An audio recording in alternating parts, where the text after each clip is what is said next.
So today we're going to be continuing piano music theory, and we'll start from a recap. We learned that the keyboard has 7 white keys and 5 black keys. The rest are just repetition in octaves. Because you can only see half of my keyboard, we're going to be using only 2 octaves. Alright, 2 octaves out of the whole keyboard. Alright. For the sake of this class, I have a little bit of challenge with my other sockets. That will be fixed by tomorrow. So let's use the studio keyboard for today. This is called a MIDI keyboard. It's in the second or the third class we talked about different types of keyboards. So this is what a MIDI keyboard or a digital keyboard. The other keyboard you saw in the 4 and the 3 video is a piano. Alright, so there are harpsichords, remember? There are organs and different types of keyboards. Alright, so we learned that there are 7 white and 5 black keys, and you guys are doing amazingly well because you were able to break down the number of white keys correctly and number of black keys that you had in your individual keyboards or the printed ones. The rest are just repetitions in octaves.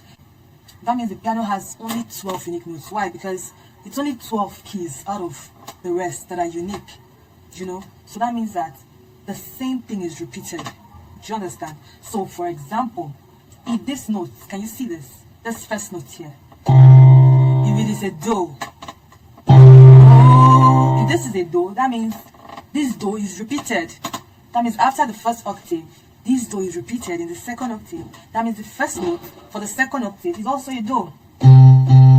Do, albeit in another octave. Now, when you're going to your right, the octave becomes higher. When you're going to your left, the octave becomes lower. So I'm saying the same thing. I'm saying do, do. So basically the same thing, but I'm increasing the pitch. So we have, let me play the 7 unique notes that we have. Remember, we have 7 white keys and 5 black keys. So I'm going to play that, and you're going to see the tonic solfa at work.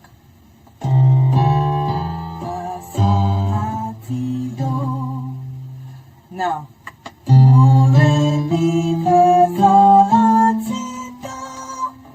alright, I'll be using the first half of my keyboard because the second half is not captured in the camera. So you can, have an audio representation of what I mean. So, this is a visual representation if you are following using your PDF, which you should be, alright? So, repeated. Now, this keys, or this thing that we've talked about, I'm sure it's already, we've repeated it so much that it's already at the back of our brains, that the keyboard has 7 white keys and 5 black keys. Now, these keys, they have a name. If not, I'll just say, okay, press that white key to the left, turn right, it wouldn't make sense, but, all these things are labeled. Everything in life is labeled, alright? Spelling of the 7 keys are in alphabets, and the only alphabets, like I talked about in one of the classes, are A, B, C, D, E, F, G. That is 7 alphabets. You can't have more than that. You can have Z, and you can't have Y. Neither can you have O, because the alphabets must repeat. That means we're starting from C, which is usually the first note on the keyboard. Usually, the first white note. You have C, D, E, F, G, A, B. Alright?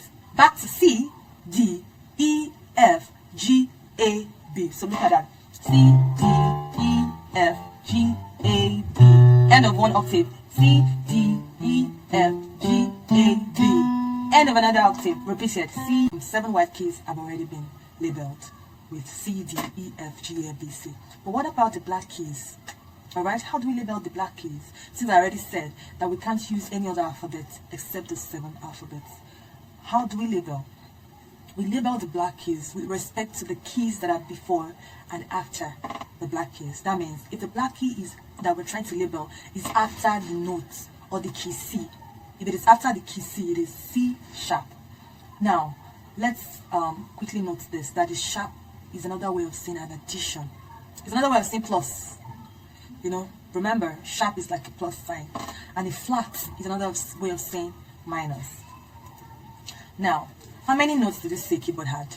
How many notes? Remember, a note represents sounds. Okay, so do is a note, right? So the keyboard has 7 white keys and 5 black keys. That means the keyboard has, which is 12 keys. That means the keyboard has how many notes? Unique notes. 12 unique notes. Alright? So that means the keyboard has 12 unique sounds. The others are repeated in octaves. They might just sound a little bit higher or lower depending on what octave you are at. So now let's list the 12 complete notes. Remember I said the 7 white notes are labeled C, D, E, F, G, A, B. The black are labeled depending on where the blacks are located. For example, now this is the first black.